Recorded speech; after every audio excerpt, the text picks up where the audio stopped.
she put the bayonet all the way through the door, going after him. So it was pretty, we've seen this happen again a number of times with super soldiers. I personally would say there's probably 3-4 million intact super soldiers out there. They're not even aware that they've been trained. They're amnesic to the training within. They are really, really like the Manchurian Candidate idea, but far more than the movies or books have said, because we've seen them, we've dealt with them, our staff have been attacked by them. Big old guys that we had, big old guys, I'm talking guys that are 290 pounds and big. The federal officer's wife literally threw him to the ground, took him out when she switched to one of her demonized program parts. So you have mental programming combined with demonization. As Christians, the power of the Holy Spirit comes upon us to do God's will. Well, for them, the power of the demonic comes on to do that Lucifer's will, and it involves killing and so forth. So the super soldiers are they're the ones doing the stalking, they're usually called watchers. If they have come to attack people, those are the enforcers and so forth. They will do it spiritually, they'll do it physically. They do incredible, they're highly trained in reconnaissance, surveillance, and again, they have capacities. It's weird because we learned a lot of this by the School of Hard Knocks, in the sense that, we've been attacked and hit up and set up and all kinds of stuff along the way, to where we had to really learn what to do in battling some of these folks and keeping ourselves, safe, and ultimately a spiritually prepared person, and being aware of the methods. Even the Apostle Paul says we're not unaware of Satan's methods, that he might outwit us. So we just had to learn along the way. So the book is all about the development. It's an end times oriented book. I believe that it deals with the massive chaos. A sequel, I'm not even going to advertise the sequel until it's done. It's called The Voice of an Ancient Hate. That involves the Antichrist himself and the rule that he brings. But the Black Awakening, which precedes the rise of the Antichrist, it deals with all of what we have to deal with prior, the ramping up the demonic side, the secret societies, and their participation, the ancient bloodlines, and how they create them. How do they create them? And where are they? And what places have they infiltrated? And, what is likely to be the activation or the timing of their release, which, Gina, I believe could be in the next few years. Sometimes I wonder now whether the 2012 thing is part of their time. Because the 2012 Mayan thing is all about satanic prophecy anyway. And that might be part of their scheme.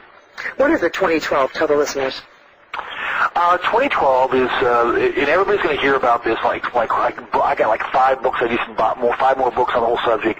It's primarily being promoted, New Agers, others in alternative spiritual movements and so forth.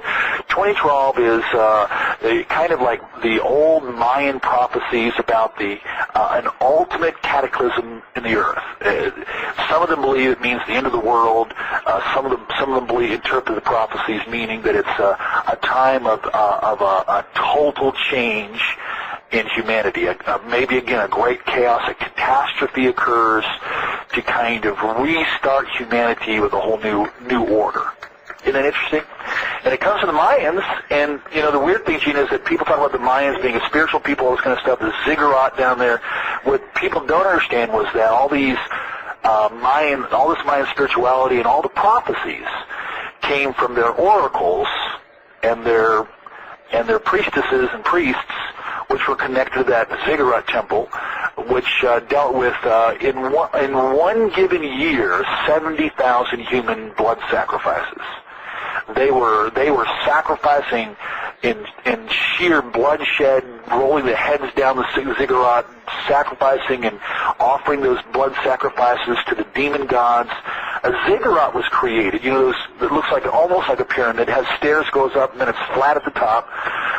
They found them in all over the different places. They're connected to the old Nephilim and the old days of really incredible places of demonic territorial powers, and so what flowed from that is not a sweet little nice spirituality. from that bloodshed, sacrifice, human sacrifice unto those gods came occult prophecies. And I just call them Luciferian prophecies, countering the biblical prophecy, or trying to, even counterfeit it. I believe it's part of their prophecies and predictions of the timing. They're trying to time when they're going to do things. And it may be, I'm not saying it is for sure yet. I'm still, again, I got thousands of pages of literature myself going through, but it may be their prediction of the great chaos before New World Order. Could the cataclysmic event be the rapture? Because I interviewed David Lowe a few weeks ago, and he wrote the book Earthquake Resurrection, and he predicts he talks about Bible verses and things like that that coincide with the rapture of the church in one large global shaking. Yep. I think that will definitely cause, because you think in terms of the resurrection of saints, you're talking about, because like when Jesus died, they killed him. There was a great earthquake, and even Old Testament saints came out. It's kind of like a little touch of the resurrection. Of course, we'll be resurrected to glorified bodies at that time, but there'll be great power exerted. Matter of fact, the Greek word used in 1 Corinthians 15 at the resurrection of the saints, the rapture, is the Greek word atomic. It's literally on a subatomic level. This is the physics of God, the power, the flash that will occur, that mortal will put on immortality. It may involve an earth-shaking event. Remember the power of God that came in Acts 4 on the disciples. It literally shook the building. So obviously, when the satanic powers come, that can cause also physical effect. But obviously, when God's power is expressed at the cross, at Acts chapter 4, and at the resurrection of the saints, it's very possible that might be part of the concept of letting the world know, or the shaking. It's going to involve power, massive power, on a global scale.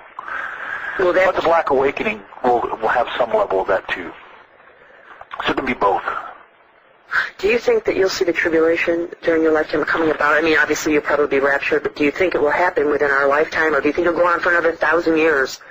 I can say honestly, I'm not speaking, infallibly or by prophecy or anything like that. I'm just saying my human, my perception on a human basis is I can't see how we can go more than 10 years into the actual visible return. So I don't think we're very far. I think we're only 3 or 4 years away from the rise of the Antichrist. I really believe that. That's what I believe. I can't say it. It could be 15 years. I don't know. But looking at all of biblical prophecy, Israel, again, most New Testament biblical prophecy does not talk about the rapture of the millennium. It talks about the development of satanic powers being prepared. There's more prophecy that deals with deception, satanic powers, counterfeit signs, wonders, and miracles, the secret power of lawlessness, the Antichrist, the false. There's more to talk about those events, much more than talk about even the rapture's talked about a couple of times, and the millennium's talked about maybe twice. In the Old Testament gives a little bit, but the New Testament gives just barely.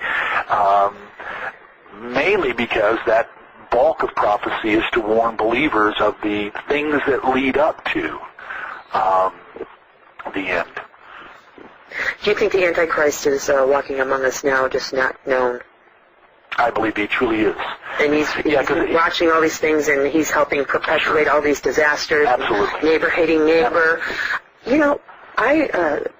I read an article yesterday on MSN about a man, I think, who was hit by a car somewhere in Connecticut. Did you hear about this?